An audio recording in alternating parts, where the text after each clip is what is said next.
안녕하십니까. 수요 잡담 시작하겠습니다. 오늘 온라인 성서 공부 99번째, 그리고 정말 다축이라고 명령했을까 세 번째 시간입니다.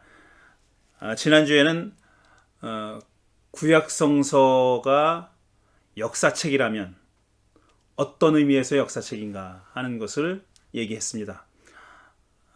오랫동안 구약 성서는 역사책으로 인식되어 왔습니다.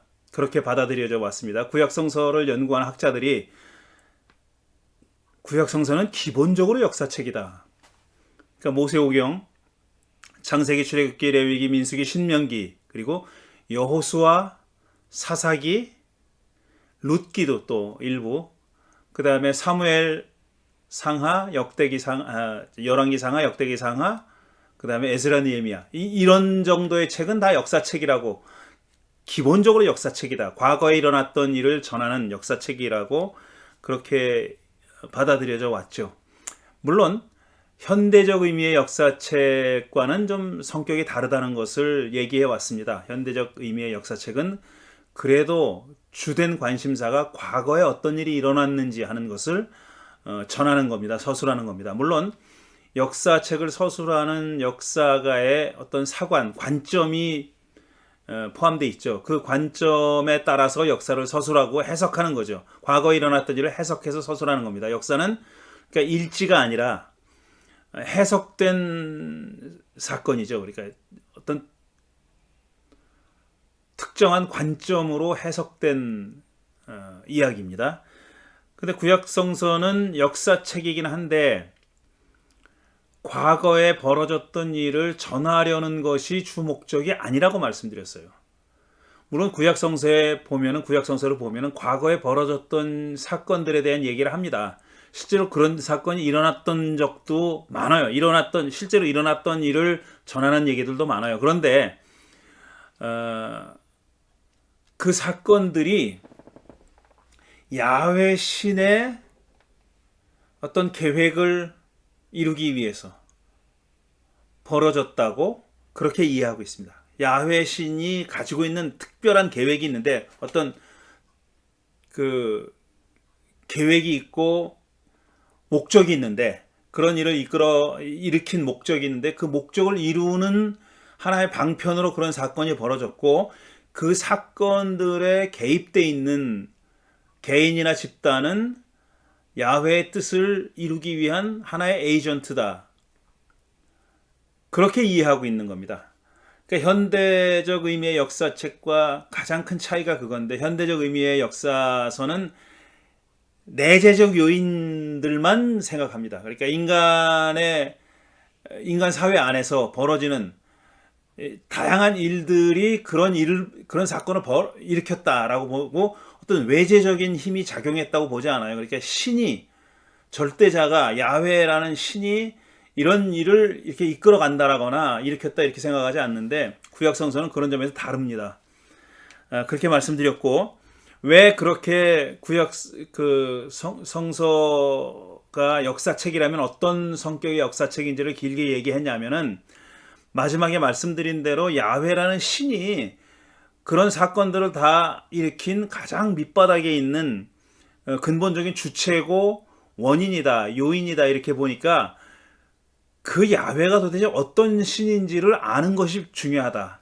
어떤 성격의 신인지를 아는 것이 중요하다라는 말씀까지 드렸습니다. 오늘은 그러면은 야훼라는 신이 구약 성서에 어떻게 묘사되어 있는가? 야훼라는 신은 어떤 신인가에 대해서 좀 말씀드리려고 합니다.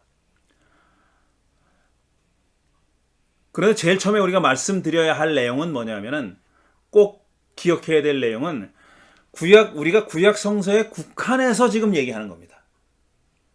그러니까 신약 성서를 포함시키지 않는다는 얘기예요. 구약 성서와 신약 성서는 연속성도 있지만 굉장히 다른 차이점이 있는데 그 중에 하나가 야훼라는 신을 어떻게 인식하느냐, 어떻게 이해하느냐 하는 것이 가장 큰 차이인데 신약 성서는 그러니까 하나님을 보이지 않는 영적인 존재라고 생각합니다. 그런데 구약 성서는 그렇게 생각하지 않습니다. 구약 성서의 야훼 신은 영적인 존재가 아니에요. 야훼 신은 몸을 가지고 있는 물질적인 그런 존재라고 생각했어요. 이렇게 말씀드리면은 야 무슨 또 말도 안 되는 이상한 소리를 하냐 이렇게 생각할 수 있는데 실제가 그렇습니다. 구약 성서는요. 야훼 하나님이 야훼 신이 몸을 가지고 있는 물질적인 존재라고 생각했어요. 왜 그러냐면은 구약 성서 시대까지만 해도 우리가 얘기하는 영적인 스피릿, 영적인 분, 영혼, 뭐 영적인 존재 이런 거 있잖아요. 그런 생각이 없었어요. 사람들의 인식에.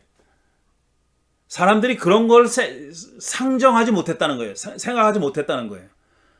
그런 존재를 생각하게 된 거는 그리스 사상의 영향을 받아서 그렇게 된 겁니다. 그리스 사상의 영혼, 물질과 영혼의 어떤 그 대립, 뭐 이런 등등이 그리스 사상에서부터 생겨난 거고, 그것이 이미 신약 성서로 쓰였을 때는 아주 널리 알려져 있는 그런 철학이고 그런 사상이었어요. 그리고 신약 성서는 거기에 영향을 받은 책인데 구약 성서는 그렇지 않다는 겁니다. 구약 성서는 신이, 그리고 야훼 신이 어떤 영적인 분이다, 보이지 않는 영적인 분이다 이런 생각이 없었어요. 눈으로 볼 수 있는 분이에요. 다만 보면 안 되는 거예요. 야훼를 본 사람은 죽는다. 보면 안 되는 거예요. 그래서 제가 2014년에 쓴 책이 그 얘기를 아주 자세하게 설명하고 있는 책입니다. 하나님 몸 보기, 만지기, 느끼기라는 책인데요. 지금도 이 책이 있는지는 모르겠는데 어쨌든 이 책에서 구약 성서가 하나님을 어떤 존재로 인식했느냐 하는 것을 성서 구절들을 따라가면서 계속 해설해 놓은 그런 책입니다. 물론 구약 성서 안에도 생각이 하나로 딱 그냥 고정돼 있지는 않았어요. 계속 변화하고 발전했습니다. 그런데 가장 큰 틀에서는 변화가 없었다는 겁니다. 구약 성서가 야훼 신을 물질적인 존재로 여긴 것은 사실입니다. 그게 달라요. 그러니까 야훼 신을 영적인 존재로 인식하지 않았다라는 거. 그러니까 영적인 존재라는 것에 대한 인식이 없었다라는 거. 그래서 야훼 신도 물질적인 몸을 가진 존재로 인식했다는 것을 일단 이해를 해야 됩니다. 그런 분이었다는 거예요. 야훼는 몸을 가지고 있는 분이에요. 다만 보면 안 되는 거예요. 그 자세한 얘기는 여기 다 있는데 지금 시간 관계상 그렇게 말씀드리지 못하겠습니다. 또 두 번째로 구약성서의 신은 구약성서 시대 아주 후기에 이르기까지는 이스라엘 종족만을 위한 신으로 인식됐어요. 그러니까 아시리아에 다른 신이 있고 바벨론에 다른 신이 있고 그 다음에 가나안의 여러 종족들의 자기들이 섬기는 신이 있지 않습니까? 그런 것처럼 야훼 신은 이스라엘만의 신이라고 생각했었어요. 오랫동안. 그러다가 후대에 가면서 후기에 가면서 야훼가 종족신이 아니라 보편신이라는 인식이 싹 트기 시작했고 다른 신들은 다 그건 가짜다, 우상이다 이렇게 생각하기 시작한 겁니다. 초창기에는 다른 종족들처럼 야훼 신도 이스라엘만을 위한 신으로 그렇게 인식되었다라는 겁니다. 그러니까 다른 종족을 죽여라라는 것이 그렇게 이상한 내용은 아닌 거예요. 요즘 우리 생각에는 우리가 믿는 기독교의 신은 보편적인 하나님이잖아요. 유니버설 가시예요. 한 분밖에 안 계시는 절대자요 보편적인 하나님이라고 믿고 있으니까 이스라엘더러 가나안 7족속을 다 죽여라라는 게 야훼 신이 어떻게 그럴 수 있느냐. 그게 무슨 그럼 이스라엘만의 신이냐. 맞습니다. 이스라엘만의 신이라고 생각했던 시대에 쓰여진 책이에요. 벌어졌다면 그때 벌어진 사건이에요.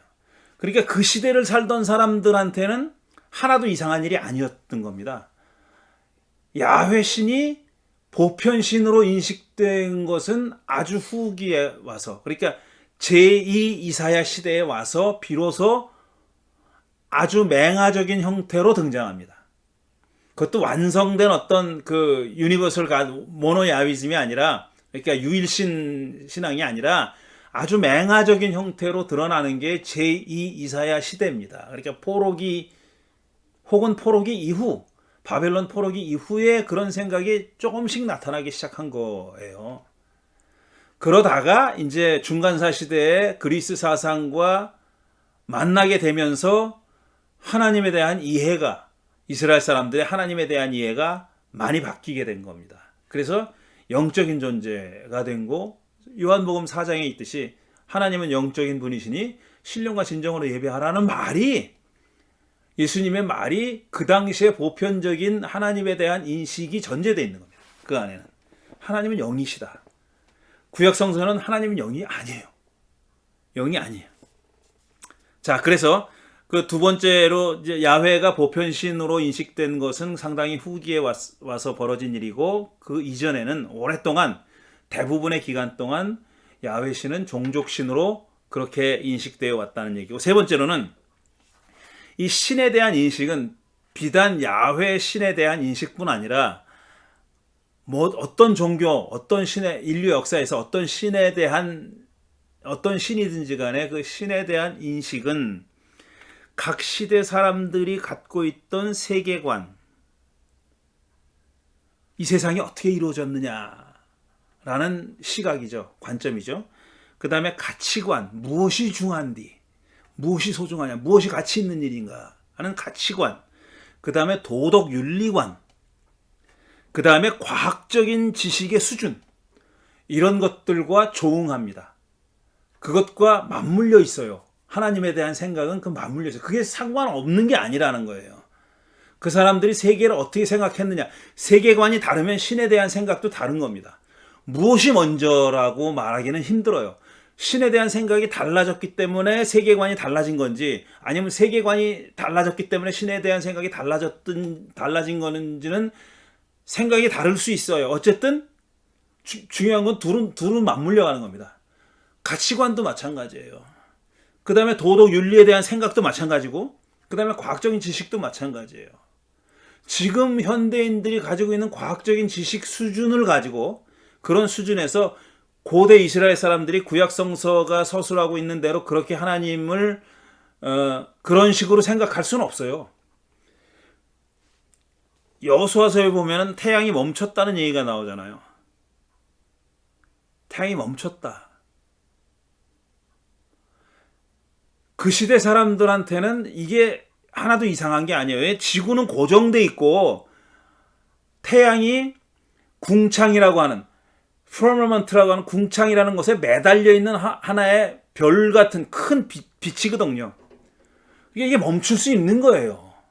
태양이 이렇게 돌아다니는 거예요. 현대인들은 그렇게 생각하지 않죠. 지구가 자전하고 공전하잖아요. 지구가 돌잖아요. 지구가. 그런데 옛날 사람들은 그렇게 생각하지 않았기 때문에 태양이 멈춘다는 것이 얼마든지 일어날 수 있는 일이에요. 하나님이 야훼 신이 멈추게만 하면은, 멈추라고만 하면 멈출 수 있는 겁니다. 왜냐하면 야훼 신이 그걸 다 만드는 창조주니까 그게 가능하다고 생각했어요. 근데 지금 아무리 신앙이 훌륭한 사람이라고 해도 태양이 멈추라고 멈춰? 그럼 정신병장에 넣겠죠. 정신병원에 넣겠죠. 그렇듯이 그렇게 조응하고 있는 거예요. 신에 대한 생각이, 사람들의 생각이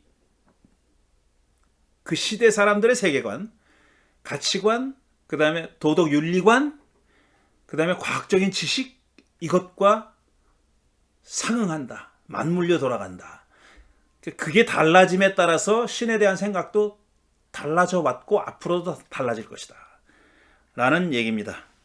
그런데 그래서 현대인이 가지고 있는 세계관, 그 다음에 윤리관, 가치관, 과학적인 지식 수준으로 볼 때 구약성서에서 현대인들이 참 받아들이기 힘든 그런 구절들이 나와요. 야훼 신이 이런 일을 했다고 하는데 현대인들은 참 받아들이기 힘든 그런 구절들이 여러 등장합니다. 제가 첫 번째 시간에, 이 주제로 하는 첫 번째 시간에 그런 얘기를 했죠. 현대인의 건전한 상식이 안 맞는 얘기, 구약성서를 읽다가 곤혹스럽게 되는 그런 구절들이 여러지는데, 현대인의 건전한 상식이 안 맞는 얘기, 그 다음에 과학 지식과 맞지 않는 얘기, 그 다음에 또 뭡니까? 역사적인 사실과 맞지 않는 얘기, 이런 얘기들이 나온다고 얘기했잖아요. 근데 이런 것들은 우리가 이해할 수 있어요. 그 당시 사람들의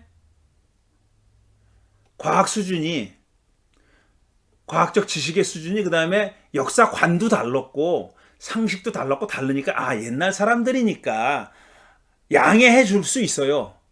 그런데 우리 현대인으로서 성서를 읽는 성서의 독자들이 참 받아들이기 힘든 거는 뭐냐면 도덕 윤리예요.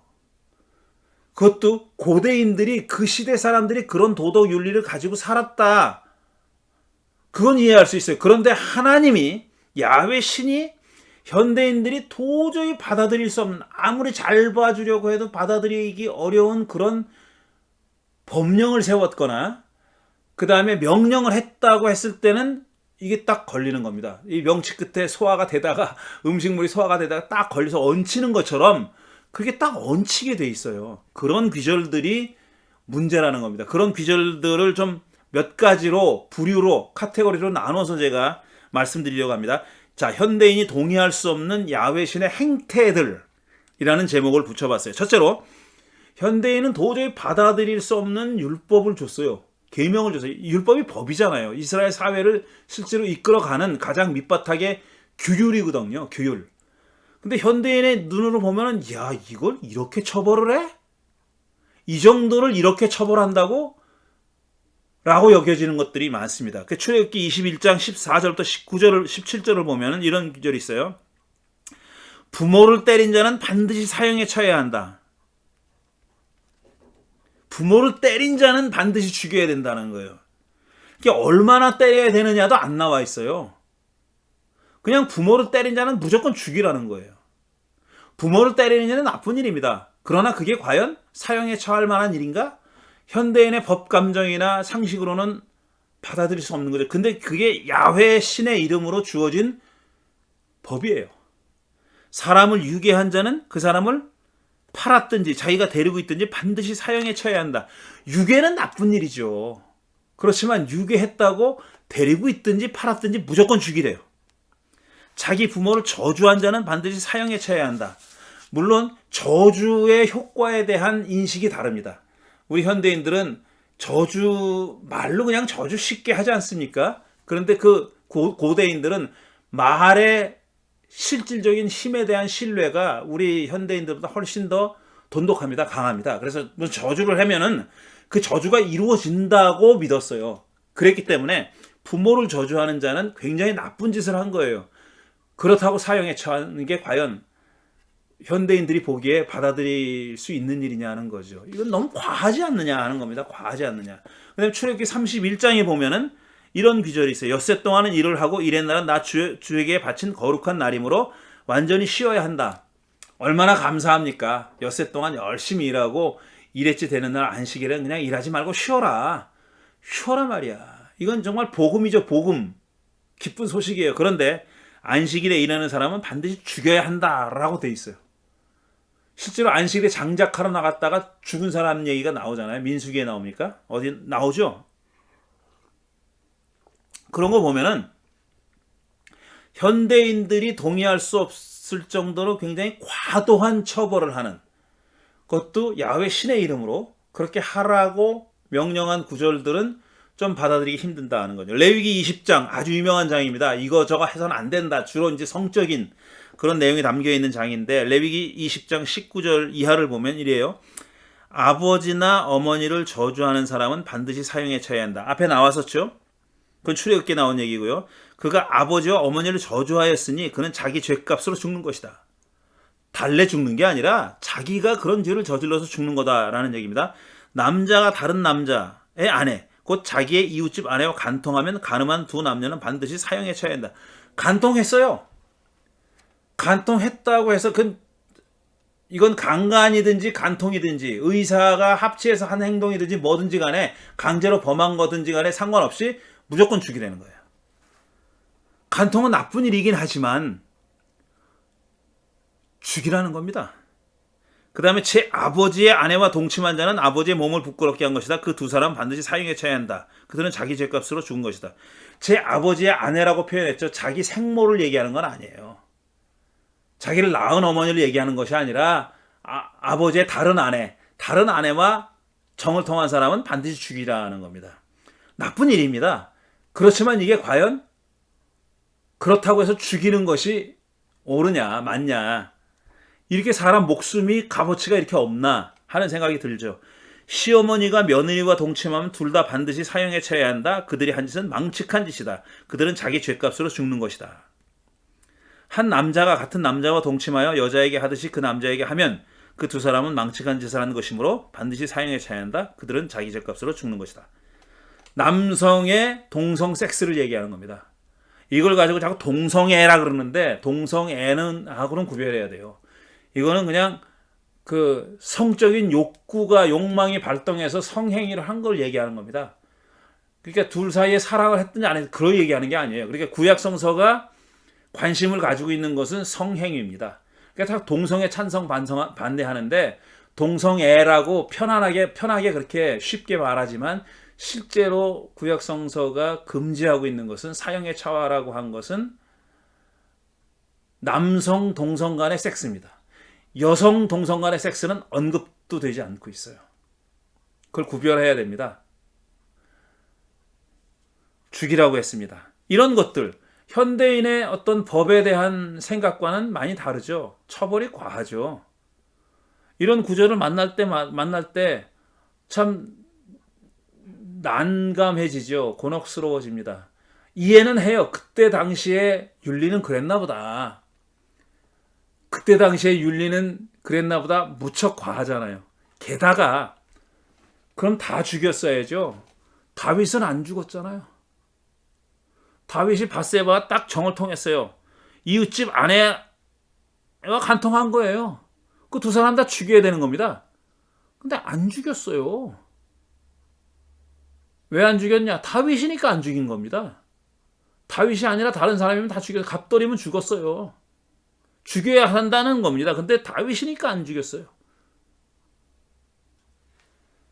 그런 것들이 우리가 구약 성서를 읽으면서 난감하게 되는 구절이고, 그 다음에 두 번째로, 첫 번째는 그런 과도한 처벌을 하라고 했던 법 규정들이 난처하게 만드는 거고, 그 다음에 두 번째로는 야훼가 뭘 잘못했다고 해서 즉결 처분한 이야기들이 나와요. 묻지도 따지지도 않고 그냥 즉결 처분해버립니다. 그리고 사실 사람들은 왜 그가 그렇게 죽어야 했는지 몰라요. 이 사건을 기록한 사람도 왜 그렇게 그가 즉결 처분을 당해야 했는지 설명하지 않아요. 이거 곤혹스럽죠. 레위기 10장 1절에 보면 아론의 두 아들인 두 제사장 나답과 아비후란 두 사람이 죽는 얘기가 나와요. 어떻게 되어 있냐면 레위기 10장 1절부터 아론의 아들 가운데 나답과 아비후가 제각기 각자의 향로를 가져다가 거기에 불을 담아 향을 피워서 주님께로 가져갔다. 자, 이제 성막에 향을 피우는 겁니다. 근데 규정이 있어요. 성막에 불을 피울 때, 향을 피울 때는 어떻게 불을 피워라 하는 규정이 있어요. 그런데 나답과 아비후가 그거를 지키지 않은 것 같아요. 그러나 그 불은 주님께서 그들에게 명하신 것과는 다른 금지된 불이었다. 뭐가 금지된 불인지 설명이 없어요. 그런데 금지된 불이었다는 겁니다. 자, 주님 앞에서 불이 나와서 그들을 삼키니 그들은 주님 앞에서 죽고 말하다. 타 죽었다는 거예요. 그러니까 타 죽는 게 제일 고통스러운 죽음이라고 하죠. 그래서 중세시대 때 그렇게 뭐 이단이니 뭐 마녀니 해가지고 불태워 죽인 거예요. 가장 고통스러운 죽음이래요. 그렇지 않겠습니까? 자기 몸이 타는데 그 죽을 때까지 얼마나 고통스럽겠어요? 그런 죽음을 당한 겁니다. 나답과 아비후가. 자, 모세가 아론에게 말하였다. 이런 일이 벌어졌어요. 주님께서 내게 가까이 있는 이들에게 나의 거룩함을 보이겠고 모든 백성에게 나의 위엄을 나타내리라 하신 말씀은 바로 이것을 두고 하신 말씀입니다. 아론은 아무것도 못하였다 그랬어요. 이 얘기가 뭡니까? 니들 제대로 행동 못하면 나의 거룩함이 손상된다. 그래서 쟤네를 죽였다라는 거예요. 근데 죽인 이유는 뭐냐면 이상한 불을 갖고 왔다. 금지된 불을 갖고 왔다. 금지된 불로다가 향을 피웠다라는 겁니다. 현대에는 이해하기 힘들죠. 그런데 말이에요. 그거보다 더한 얘기가 있어요. 이거는 그래도 금지된 불이라고 그랬으니까 허용된 불이라는 게 있는 거 아니에요. 써야 하는 불이 있었다는 얘기입니다. 근데 그걸 쓰지 않아서 이런 처벌을 당했다. 벌도 과하게 여겨지지만 이유도 설명하지 않았어요. 왜 그 금지된 불을 쓰면은 죽어야 하는지, 미리 경고가 됐던 일인지, 제사장들에게 야, 이 불 아니면 너 죽어, 이런 경고가 있었는지 없었는지도 몰라요. 기록이 없으니까. 그런데 나답과 아비후는 그러니까 모르고 한 일일 수도 있는 겁니다. 그런데도 불구하고, 아니면 그 명령을 가볍게 여겼을 수도 있고 모르고 했을 수도 있는데 어쨌든 금지된 불을 사용했다 그래서 죽었어요. 그런데 사무엘 하 6장에 나오는 얘기는 이거보다 더 황당합니다. 야훼 언약궤가 따로 있었죠. 딴 집에 있었는데 그걸 지금 다윗은 예루살렘으로 가지고 오고 싶은 거예요. 그래서 때를 기다렸다가 그 궤를 싣고 오기로 했습니다. 소가 끄는 수레에다가 그 궤를 담고 옮기기로 한 거예요. 그 옮기는 예식이 또 거창했습니다. 거창한 예식을 치르면서 이제 옮겨오는 중에 이런 일이 벌어졌어요. 6장 1절 다윗이 다시 이스라엘에게 정병 3만 명을 징집하여서 그들을 모두 이끌고 유다의 바알라로 올라갔다. 거기에서 하나님의 궤를 옮겨올 생각이었다. 그 궤는 그룹들 위에 앉아 계신 만군의 주님의 이름으로 부르는 궤였다. 이 궤의 정식 이름인 것 같아요. 그룹들 위에 앉아 계신 만군의 주님의 이름으로 부르는 궤. 이게 이름이었다고 추측합니다. 길어요. 굉장히. 그래서 그냥 언약궤, 법궤 이렇게 부릅니다. 언약궤, 법궤라고 부르는 이유는 돌판이, 모세가 받은 돌판이 그 안에 들어있다 그래서 법궤라고 부르는 거죠. 자, 부르는 궤, 그런 궤를 옮겨올 생각이어서 그들이 언덕 위에 있는 아비나답의 집에서, 아비나답 집에 궤가 보관돼 있었단 말이에요. 하나님의 궤를 꺼내서 새 수레에 싣고 나올 때에 아비나답의 두 아들 웃사와 아히오가 그 새 수레를 몰았다. 그냥 소가 끌고 가긴 내버려 둘 수는 없는 거 아니에요. 소를 몰고 가야 될 거 아니에요. 이렇게 그림을 그려보세요. 소가 수레를 뒤에 달고 끌고 갑니다. 근데 두 아들이 그 소를 몰고 가는 거예요. 근데 수레 위에는 궤가 놓여 있는 겁니다. 자, 4절 그들이 산에 있는 아비나답의 집에서 하나님의 궤를 싣고 나올 때에 아히오는 궤 앞에서 걸었고 한 사람은 앞에서 걸었고 다윗과 이스라엘의 모든 가문은 온 힘을 다하여 잣나무로 만든 온갖 악기와 수금과 검은고를 타며 소구와 꽹과리와 심벌들을 치면서 주님 앞에서 기뻐하였다. 이렇게 지금 행진하는 겁니다. 악대가 따라가는 거예요. 소가 가는 길을, 수레를 끌고 소가 가는 길을 악대가 따라가면서 풍악을 올리고 있는 겁니다. 너무 기뻐서. 왜? 수레를 드디어 예루살렘으로 가져가는 거니까. 기뻐서 그렇게 했던 겁니다. 그들이 나곤의 타작마당에 이르렀을 때에 소들이 뛰어서 궤가 떨어지려고 하였으므로 웃사가 손을 내밀어 하나님의 궤를 꼭 붙들었는데 소가 웬일인지 펄쩍 뛰었다는 거예요.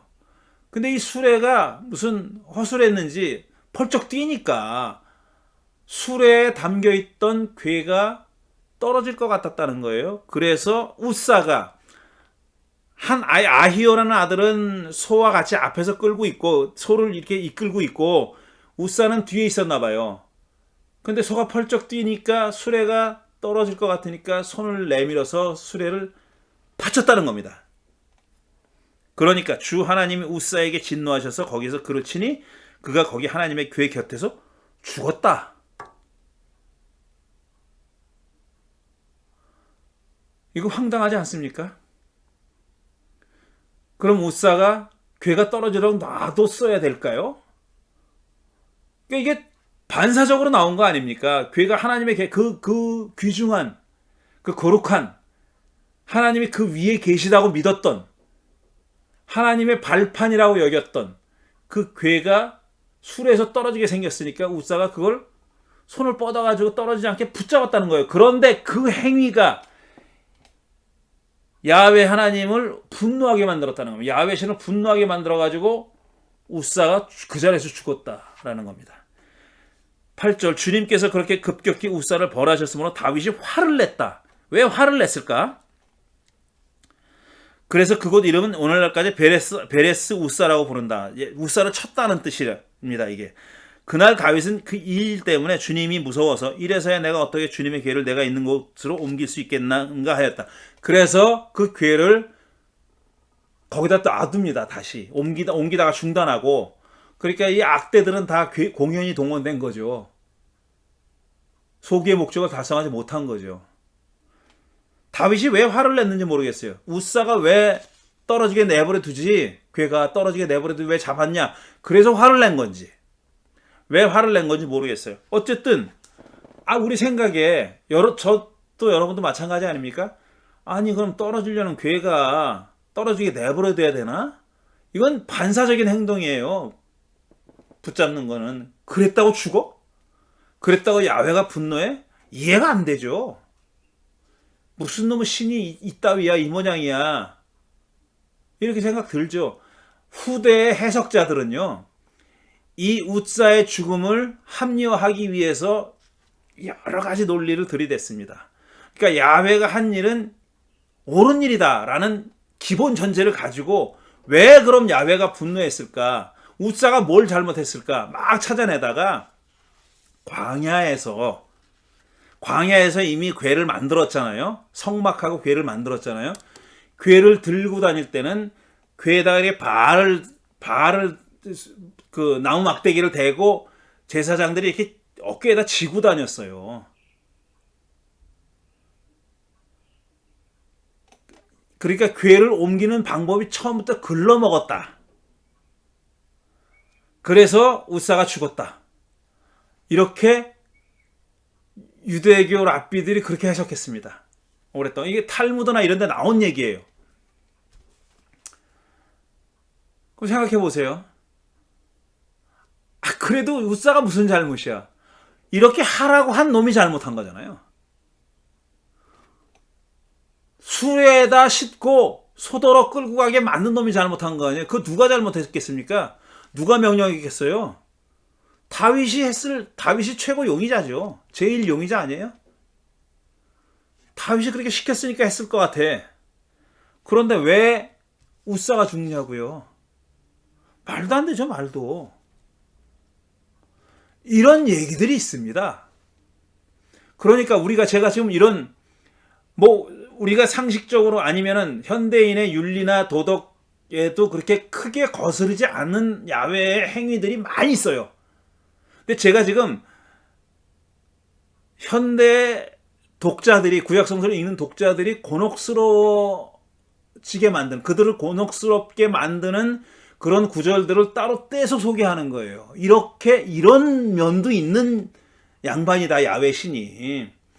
그러니까 우리가 대량 학살을 명령했다는 그 대목을 읽을 때 그리고 그 사건을 읽을 때 이해하려고 할 때 감안해야 된다는 겁니다. 야훼 신이 이런 측면도 있다는 건 물론 제가 지금 문제적 귀절이라고 드는 대목들이 머저리티냐 다수냐 아닙니다.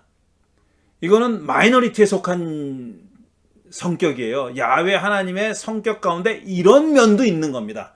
야훼 신이 다 이런 모습만 가지고 있다 그런 뜻은 아니고 이렇게 이해하지 못하는 현대인들이 받아들일 수도 없고 이해할 수도 없는 그런 명령을 하거나 행동을 한 측면도 있다라는 겁니다.